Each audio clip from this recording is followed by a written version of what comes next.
Hi guys, Nadeja here. Welcome to my channel, Live and Align. Wanted to talk to you first. Thank you guys for coming. If you are new to my channel, welcome. Hope you like my content. If you do, like, comment, and subscribe to my channel. If you are returning to my channel, thank you for taking your time out, just like the new people, to also continue to support my channel by watching my content and sharing it if it's a topic that someone else can benefit from, or that could be a topic of conversation for you and someone else. Definitely, I appreciate you sharing my channel with other people. Guys, I wanted to talk to you guys today about the fact that I'm learning that hell isn't real. Like, right? A lot of us did things to be good so that we can go to heaven, which I also found out is a made-up place. I'm going to do a video on Revelations as well. I want to talk about that because where did that come from? But a lot of us did things also to avoid hell. The goal is to walk on a straight and narrow so that you can avoid hell, right? It's going to get a little bit more comfortable. So when you're trying to do things for, not just because you want to, but because you're scared, you're motivated through fear, or you're motivated through a desire to have for a prize later, right? You're not just being yourself. You're doing something for something. What do you do when you find out that there's no devil? I'm going to be posting the video about the devil, Satan, was made up, and how in the Latin Vulgate they literally changed the word day star to Lucifer. Like, how did you get day star and then say Lucifer? Where did the association come from? But anyway, they changed a lot. Once I found out that the Bible is not the divinely inspired word of God, but instead is borrowed from principles of Gnosticism, the majority, and I did a short where I showed how the majority of what we talk about and believe comes from Gnosticism. A lot of the Bible is from the Epic of Gilgamesh. I'm going to be doing a video on that as well. Guys, we have a book. The Bible means biblios, which is many books. There are 66 that we have regularly, but there are really 88. So the 22 that are missing are in the Apocrypha, and other books, I guess. It's a lot. But guys, really, what do you do when you find out that no matter what you do, you're not going to hell? No matter what you do, no heaven. They had Sheol, right? S-H-E-O-L, which was a place that people go. Sheol, the pit. Not a fiery pit with the devil, but just a place where dead bodies go after the spirit has left them. What do you do when you find out that there's no consequence for certain things that you could do? What do you do when there's no reward for other things that you can do?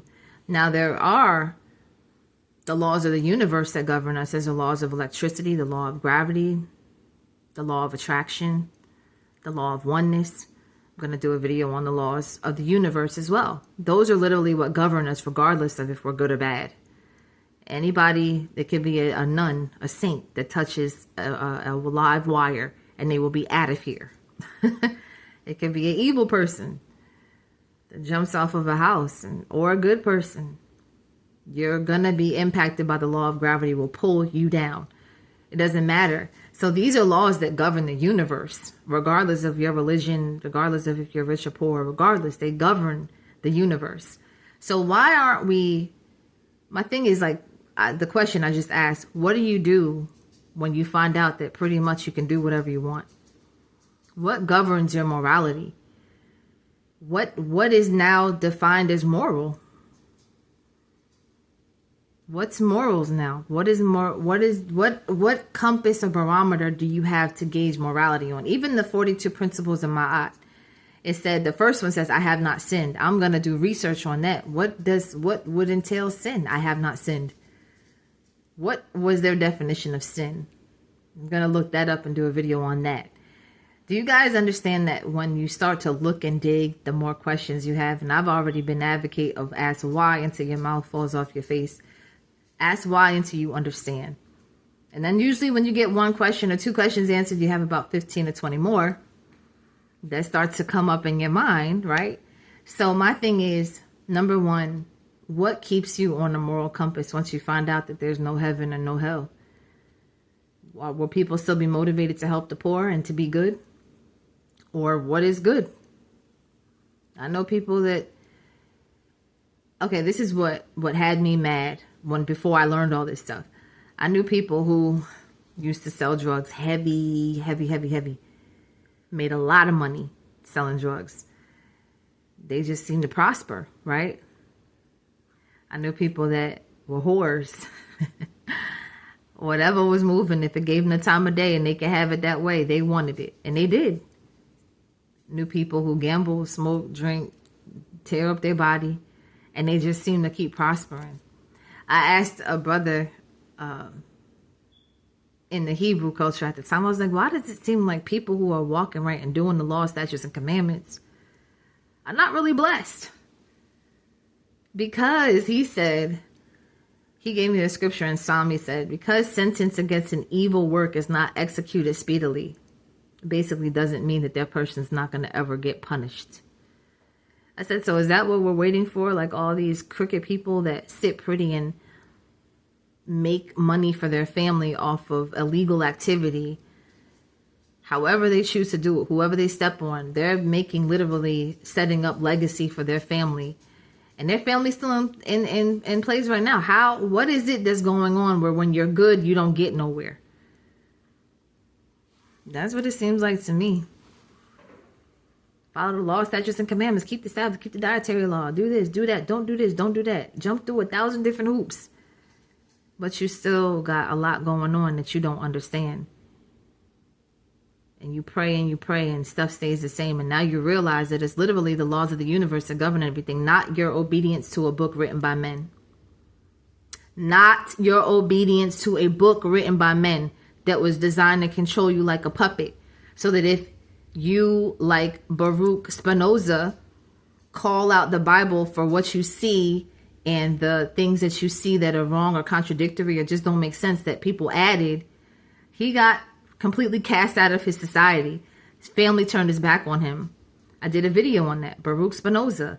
His family turned his back on him. They labeled him a heretic because he questioned the Bible and the Gospels and all that stuff that I did a video on. He questioned it. And they cast him out. He had a hard time eating because people wouldn't give him food. People wouldn't let him be a part of their community anymore. So now that we don't have stuff like that, what's the worst your family can do now? Not talk to you? But what do you do now? No, you shouldn't steal.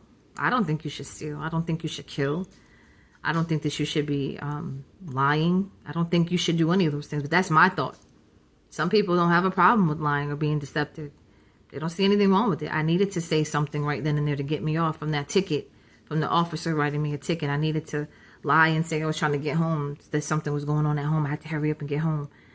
Like, people always, find a way to make it okay for them and their situation at the moment. But what do you do, guys? That's really my question. I'm about to end the video because that's really why I'm on here.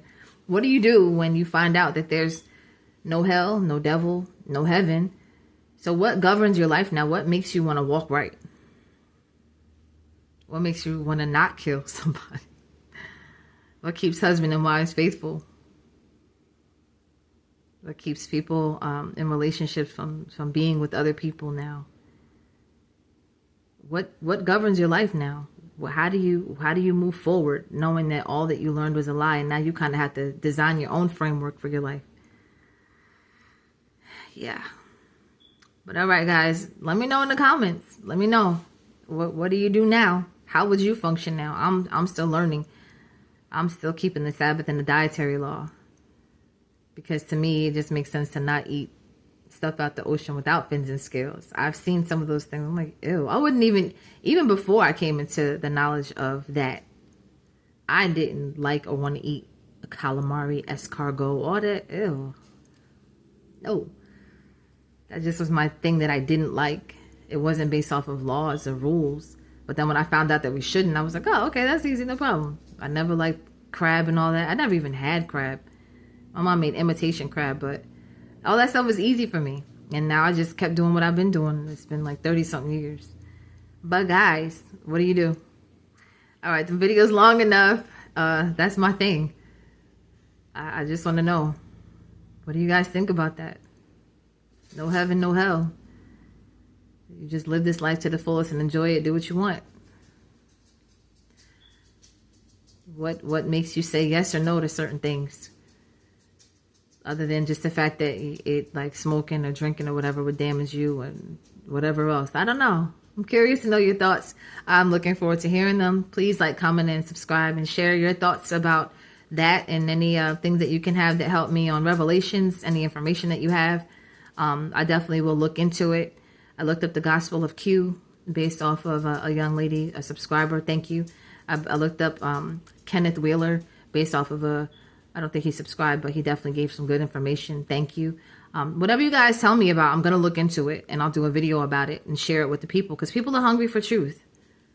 A lot of people are. Not everybody is. Some people want to hold on to what's comfortable. And I get it, because I was there too. I was there. Don't talk about my Jesus. Don't talk about my Bible. We could fight. But then after a while, I kept seeing, first of all, I felt empty. So no matter how much I prayed, I felt empty. And I was just like, what's going on? Like, why don't I feel a connection?